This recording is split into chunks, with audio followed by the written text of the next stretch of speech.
Thank you for joining us for this Holmquist and Gardner quick insight on lease assignment. And as you're aware, we're trying to put together some of these quick videos that are a little more connection with the client on in detailed matters, but in a sort of quick hit format. So 5 to 10 minutes, get you some basic information and you can get on with your lives. As always, this does not constitute legal advice and it's not intended to be legal advice. You should get an attorney to review anything you're doing. But we're going to cover what happens when a tenant calls up and says, I want to do an assignment, just because that seems to be something we frequently see. And we'll talk about it a little bit mostly from the landlord perspective, but also cover some tenant side issues as well. So we review a lot of commercial leases at Holmquist and Gardner, and they're of all types. So that could be industrial, office, retail, and in all types of leases at some point or another, the concept of assignment is going to come up. All leases are necessarily unique because all real property is unique. Definition of real property is not movable at the time of sale. That's the difference between personal property and real property. So it doesn't necessarily mean all leases need to be super complex. It just means every piece of real property is a little different, and we want to make sure that we are approaching each of these assignments as a different kind of deal, just to make sure we're covering everything. So we're going to cover a few basic principles, give you some tips and things to think about as you go through the process, and then hopefully on the tenant side, get you ready in case this is something you're considering. So some basic principles about lease assignment as a central premise. All contracts in the United States generally are assignable unless they say otherwise. So any contract you've ever signed that just doesn't mention assignment is going to be freely assignable, meaning I can just assign it to the next person and they can perform or not, and life goes on. However, that does not necessarily mean that all of those rights and obligations are just extinguished as it regards to the original tenant or the original holder of that agreement. So generally speaking, almost all commercial leases provide a clause that says, this lease is not assignable unless landlord's prior written consent is obtained. Such consent shall not be unreasonably withheld, conditioned, or delayed. That clause is there specifically so that it's not assignable unless landlord consents to it.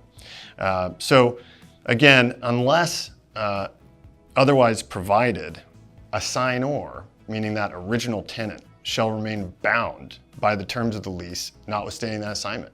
So you can say, I assign this, I'm Jimmy John's or whatever, and I'm assigning it to a different sandwich shop. Unless it says Jimmy John's is released, Jimmy John's is not released. If the new tenant decides to stop paying the rent or does some damage to the property and doesn't want to pay the landlord can go after either the assignee, the new sandwich shop, or Jimmy John's. Now it's everyone knows Jimmy John's franchise, so I don't want to get into the specific names, but you get the point. So another thing I want to touch on is just you want to distinguish between an assignment, subletting, or a transfer of the ownership interest in the tenant entity. Those are three different things. Now, in most cases, leases are going to provide that if you sell 100% of the equity in the LLC, that constitutes an assignment. But unless the lease says that may not be the case. So you want to quickly have a look and review all that. Step one, obviously, in this process is pulling out the lease documents and all amendments and taking a look at the assignment provisions. Most of the time, those assignment provisions are not going to be amended in future amendments, but they could be. So it's important that you're looking at all of those. Fire those all off to your attorney, together with any supporting documents that would be whatever tenant has provided as a part of its proposal. And then finally, go through legal review and due diligence of this assignee or new tenant. And while you're doing that, this is the opportunity for you as landlord to consider whether or not there are conditions you should add. Now, again, most assignment provisions are going to say that landlord's consent shall not be unreasonably conditioned. What they mean by that language is that you won't come in and say, yeah, I'm fine with assignment, but I need the rent to be 3x. Right? That would be unreasonable, okay?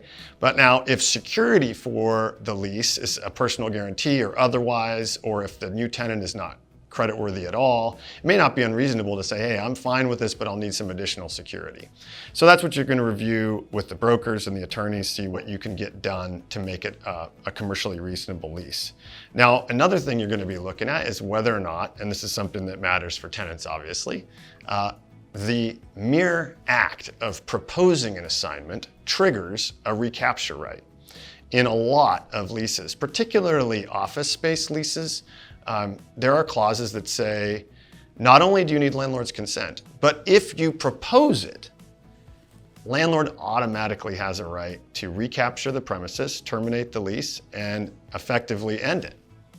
This is kind of code for, and landlords do this, in a lot of cases not too commercially unreasonably, to make sure that if there is something that could financially impact the creditworthiness of that tenant, they're not in a position where they're obligated to watch this all happen.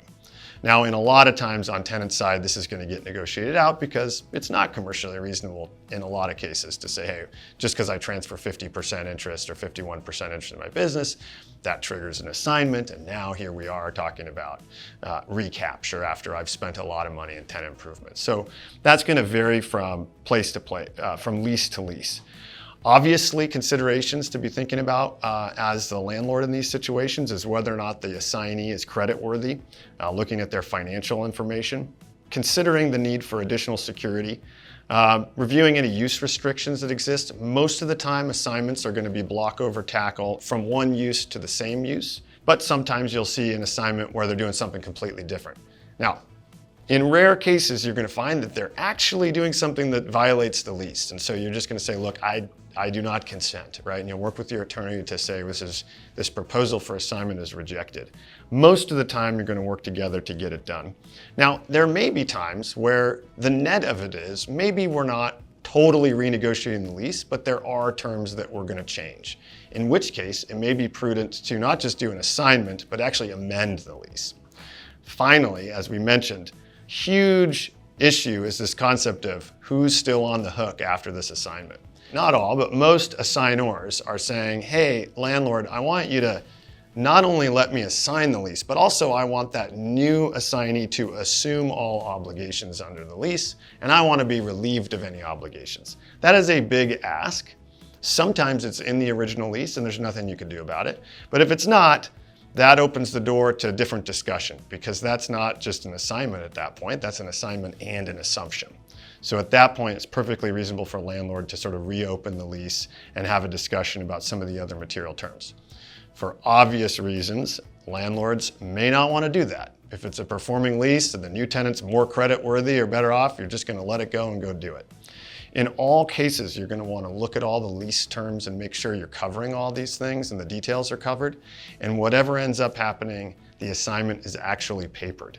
If it's not executed and things move on and months pass with a new assignee in the premises, of course the lease has a provision that's a non-waiver provision that says the landlord's conduct cannot be a waiver, will not constitute a waiver unless it is documented in a signed writing by landlord. However, courts in Washington and all over the country look at that and go, well, you collected rent for 6 or 7 months, so you knew darn well it was an assignee. We're not going to let you fall back on that language. You don't want to have any argument about that. The moment you hear that there may be or may have been an assignment, you need to take immediate action. It may be that putting a default notice out or something like that is the next step, but it's not something you want to just sweep under the rug. Now, for tenants that are looking at doing this, one of the best things you can do as a tenant that's looking to propose assignment is get organized. That's the worst thing to be a landlord and get a pile of documents, doesn't make any sense. Or worse, an unsophisticated tenant that elects to sort of put together some stuff and basically assume that landlords should just be okay with this. No. You want to take a close look at the lease, understand if there's attorney's fees that are going to be a part of it, make sure you offer to pay those right away, and note that we are submitting this for review because it is a proposal. And if you can, get your attorney involved quickly to make sure that they've isolated any issues and can get out ahead of any negotiations. It's the worst as a tenant where you feel like you've got a great business sale or transition that's about to happen or some kind of succession within the business. And the last piece is landlord's consent to that lease. And all heck kind of breaks loose because now you got the attorneys involved and no one was organized because we weren't out ahead of it. So try to get out ahead of it and be organized. And that's probably the best possible thing you can do as a tenant with regard to assignments of leases. With that said, make sure you contact an attorney for help with this. If it's someone at Holmquist & Garner, that's great. We'd love to help you, but make sure you get good guidance, and we appreciate you checking in on this little quick insight.